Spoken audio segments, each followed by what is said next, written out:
అంశంపై ఇవాళ డిఎన్ఏలో editor భరత్తో discuss చేద్దాం. భరత్, ప్రోటోకాల్ను పక్కన పెట్టి మరి పుతిన్కు మోడీ స్వాగతం పలకడాన్ని ఎలా చూడొచ్చు? సో ప్రోటోకాల్ పక్కన పెట్టి జనరల్గా ఏంటంటే విదేశాంగ శాఖ మంత్రి లేకపోతే కేబినెట్ మినిస్టర్ స్వాగతం పలుకుతారు వేరే దేశ అధ్యక్షుడు వచ్చినప్పుడు. సో అమెరికా అధ్యక్షుడు వచ్చినప్పుడు కూడా గతంలో ఈ విధంగా స్వాగతం పలికారు నరేంద్ర మోడీ.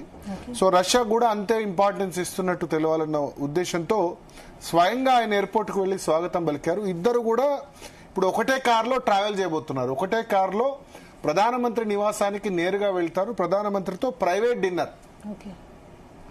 ప్రధానమంత్రి నరేంద్ర మోడీ, పుతిన్ ఇద్దరు కూడా వాళ్ళిద్దరే ఉంటారు డిన్నర్లో. రేపు రాష్ట్రపతి భవన్లో అందరిని ఆహ్వానిస్తారు. రేపు రాష్ట్రపతి భవన్లో మళ్ళీ ఆయన గౌరవార్థం విందు ఉంది. But it's a private dinner. మొన్న కూడా మనం చూసాం చైనాలో షాంఘై కోఆపరేషన్ మీటింగ్లో కూడా ఏం జరిగిందో. పుతిన్ స్వయంగా నరేంద్ర మోడీని తన కారులో వెంటబెట్టుకుని హోటల్ దాకా వెళ్లారు. సో వీళ్ళిద్దరి మధ్య పర్సనల్ కెమిస్ట్రీ బాగుంది. అయితే ఇది భారతదేశం రష్యాకు సంబంధించిందే కాదు, ప్రపంచ దేశాలన్నీ కూడా ఆసక్తిగా ఎదురు చూస్తున్నాయి. ముఖ్యంగా అమెరికా, యూరోపియన్ యూనియన్ ఇవన్నీ కూడా ఇవాళ ఒక 4-5 దేశాల రాయబారులు నిన్న చాలా పత్రికల్లో వ్యాసాలు రాశారు. భారతదేశం చెప్పాలి, రష్యాకు నచ్చజెప్పాలి, ఉక్రెయిన్ యుద్ధాన్ని ఆపాలంటే మన దేశం రష్యాకు సహకారాన్ని ఆపేయాలి, పుతిన్కు మీరే చెప్పండి అని విజ్ఞప్తి చేస్తున్నాయి. సో ఇది ఒక భారతదేశం దృష్ట్యా కాకుండా ప్రపంచవ్యాప్తంగా చాలా ఇంపార్టెంట్ మీటింగ్. ట్రంప్ పుతిన్ మధ్య మీటింగ్ మొన్న ఒక 1.5 మంత్ బ్యాక్ ఎంత ఇంట్రెస్ట్ క్రియేట్ చేసిందో. సో ఇప్పుడు మోడీ పుతిన్ లేకపోతే పుతిన్ భారతదేశ పర్యటన కూడా అదే విధమైన ఇంట్రెస్ట్ ను క్రియేట్ చేస్తోంది. సో స్వయంగా అందుకని నరేంద్ర మోడీ వెళ్లారు. వాళ్ళిద్దరు కలిసి ఇప్పుడు ఒకటే కారులో ట్రావెల్ చేస్తూ ప్రధాని నివాసం లోక్ కళ్యాణ్ మార్గ్ లో ఉన్న, ఇంతకుముందు 7 రేస్ కోర్స్ రోడ్ ఉండేది, దాని పేరు లోక కళ్యాణ్ మార్గ్ అని మార్చారు. సో ఆ లోక్ కళ్యాణ్ మార్గ్ లోని ప్రధానమంత్రి నివాసానికి వెళ్తారు. సో ఇక్కడ మెయిన్ గా ప్రధానంగా చర్చకొచ్చే అంశాలు, రష్యాను మనం ఏమంటామంటే ఇవాళ పీయూష్ గోయల్ కామర్స్ మినిస్టర్ ఒక వర్డ్ వాడారు, సుఖ్ దుఃఖే సాతి. అంటే మనం కష్టంలో ఉన్నా లేకపోతే సుఖంలో ఉన్నా, మనం బాధలో ఉన్నా సంతోషంలో ఉన్నా ఎప్పుడు కూడా రష్యా మనతో ఉంది. మనం నెహ్రూ సమయంలో అలీన విధానం అని చెప్పాం, కానీ tilt towards Soviet union, America కంటే సోవియట్ యూనియన్ వైపు అప్పుడు మనం నెహ్రూ ఆయనలో మొగ్గు చూపాం. తర్వాత సోవియట్ యూనియన్ ముక్కలైనా సరే రష్యాతో మన ఫ్రెండ్షిప్ చెక్కు చెదరలే.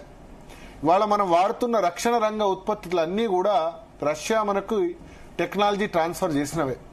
సుకోయ్ యుద్ధ విమానాలైనా, బ్రహ్మాస్ క్షిపణులు అయినా, S-400 డిఫెన్స్ సిస్టమ్ అయినా అన్ని కూడా రష్యా మనకు ట్రాన్స్ఫర్ చేసినవే. సో డిఫెన్స్ పరంగా మనం రష్యా మీద ఆధారపడ్డాం. పాకిస్తాన్కి అమెరికా సాయం చేసింది, F-16 యుద్ధ విమానాలు, మిగతా అన్ని కూడా. ఎందుకంటే ఆఫ్ఘనిస్తాన్ యుద్ధంలో మాకు సహాయపడాలంటే అవి తీసుకొచ్చి పాకిస్తాన్ మన మీద యుద్ధంలో వినియోగిస్తుంది. సో డిఫెన్స్ పరంగా మన ఇద్దరి మధ్య, రష్యా భారత్ మధ్య చాలా మంచి సంబంధాలు ఉన్నాయి, ఇంకా మెరుగు కూడా అవుతాయి. ఇప్పుడు అమెరికా ఏం కోరుతోంది, మనం ఇంతకు ముందు వరకు కూడా ఈ ఉక్రెయిన్ యుద్ధం స్టార్ట్ అయినంత వరకు కూడా పెద్దగా ముడి చమురు రష్యా నుంచి కొనుగోలు చేయలేదు.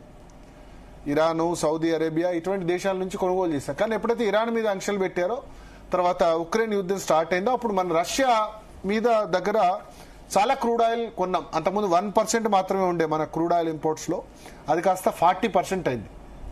సో మొన్న అమెరికా ఆంక్షలు కూడా విధించింది రష్యన్ ఆయిల్ కంపెనీల మీద. అమెరికా ఏమంటుందంటే భారతదేశం ఇండైరెక్ట్ గా రష్యా ఉక్రెయిన్ యుద్ధాన్ని స్పాన్సర్ చేస్తుంది. భారతదేశం నుంచే ఇప్పుడు రష్యా ముడి చమురు కొనుగోలు ఏవైతే డబ్బులు ఉన్నాయో వాటి ద్వారా పుతిన్ ఉక్రెయిన్ మీద యుద్ధం చేస్తున్నారు. సో ఇండైరెక్ట్ గా హెల్ప్ అవుతుంది. ఉక్రెయిన్ యుద్ధాన్ని ఆపాలంటే భారతదేశం పూర్తిగా ముడి చమురు కొనుగోలు ఆపేయాలని.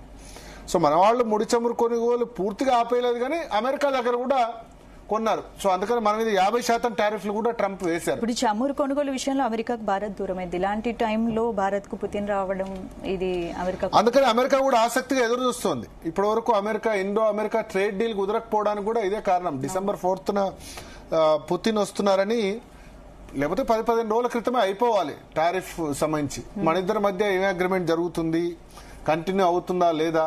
ఇప్పుడు ఒకవేళ మన రష్యాకు అవుట్ రైట్ గా ఉన్న తర్వాత మరి ట్రంప్ ఇప్పుడు అక్కడ క్రిస్మస్ వస్తుంది, టారిఫ్లు ఇండియా ప్రొడక్ట్స్ మీద 50% విధిస్తే గనక అక్కడ ప్రజలే కొనుగోలు నష్టపోతారు.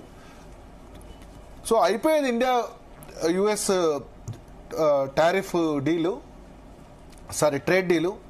బట్ ఈ కారణంగా, ఈ విజిట్ కారణంగా కూడా ఏం జరుగుతుందని ప్రపంచ దేశాలు ఆసక్తిగా ఎదురు చూస్తున్నాయి. ట్రంప్ టారిఫ్లు తగ్గించే అవకాశాలు ఏమైనా ఉన్నాయా చూడాలి. ఈ మీటింగ్ అవుట్కమ్ కూడా వీళ్ళిద్దరు బాగా మాట్లాడే అన్ని ఒప్పందాలు కుదిరితే అమెరికాకు కళ్ళమంట అవుతుంది, అంతే కదా. ఇప్పుడు అమెరికాకు శత్రువు ఎవరు? ట్రంప్ ఏంది, పుతిన్ మొదలు ఫ్రెండ్ అని చెప్పాడు, ఉక్రెయిన్ యుద్ధాన్ని ఆపుతా అన్నాడు, ఆపలేకపోయాడు. కాబట్టి ఆయన భారతదేశం మీద పూర్తిగా డిపెండ్ అయి ఉన్న పరిస్థితి. ఇప్పుడు భారతదేశం రష్యాకు సంబంధించి స్టేట్మెంట్ అయితే డెఫినెట్ గా అమెరికా కళ్ళమంటూ ఉంటుంది, ట్రేడ్ డీల్ కుదరకపోవచ్చు.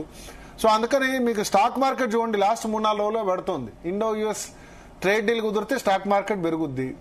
భారత్ రష్యా దగ్గర వస్తే స్టాక్ మార్కెట్, డిఫెన్స్ ప్రొడక్ట్స్ పెరుగుతాయో కానీ మిగతా అన్ని కూడా పడుతోంది. Last 3-4 all time high touch అయిన స్టాక్ మార్కెట్ ఒక్కసారిగా పడుతోంది, బికాస్ ఈ మీటింగ్ సంబంధించిన అవుట్కమ్ గురించి. సో ఆల్రెడీ రక్షణ మంత్రి ఉన్నారు, హెల్త్ మినిస్టర్, రష్యాకు సంబంధించిన మినిస్టర్స్ అందరూ కూడా వచ్చారు. రాజ్నాథ్ సింగ్ తో డిఫెన్స్ మినిస్టర్, రక్షణ శాఖ మంత్రి సమావేశమయ్యారు, రష్యన్ కౌంటర్ పార్టు. తర్వాత హెల్త్ మినిస్టర్ నడ్డాతో అక్కడ రష్యన్ హెల్త్ మినిస్టరు. ఇక్కడ రష్యా ఇప్పుడు క్యాన్సర్ కూడా వ్యాక్సిన్ తయారు చేశామని చెప్పారు. సో హెల్త్, తర్వాత డిఫెన్స్, ఈ అన్ని రంగాల్లో ఉండబోతుంది. ఇక మనకు తెలుసు డిఫెన్స్ సంబంధించి అయితే చాలా మనం డిపెండ్ అయ్యాం, ఆ డిపెండెన్సీ కంటిన్యూ అవుతుంది. రష్యా కూడా మనకు ఆల్ వెదర్ అలై, వాతావరణం ఎట్లా ఉన్నా సరే మన వైపు ఉంది ఎప్పుడు కూడా.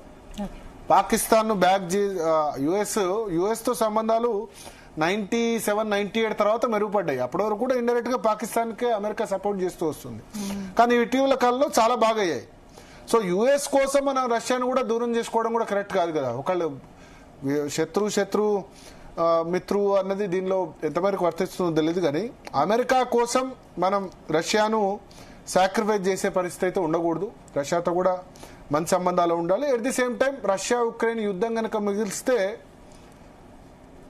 డెఫినెట్ గా మనకు కూడా అడ్వాంటేజ్ అవుతుంది, ఆయిల్ ప్రైజెస్ పరంగా అయినా మిగతా వాటి పరంగా అయినా. అప్పుడు అమెరికా ఆంక్షలు కూడా ఉండవు. సో ఆ దిశగా కూడా చేయాలి. ప్రపంచ దేశాలు కూడా అదే ఒత్తిడి తెస్తున్నాయి, ఏంటంటే మీరు ఇండియా నచ్చజెప్పండి పుతిన్కు అని చెప్తున్న పరిస్థితి. మాట్లాడదాం మనతో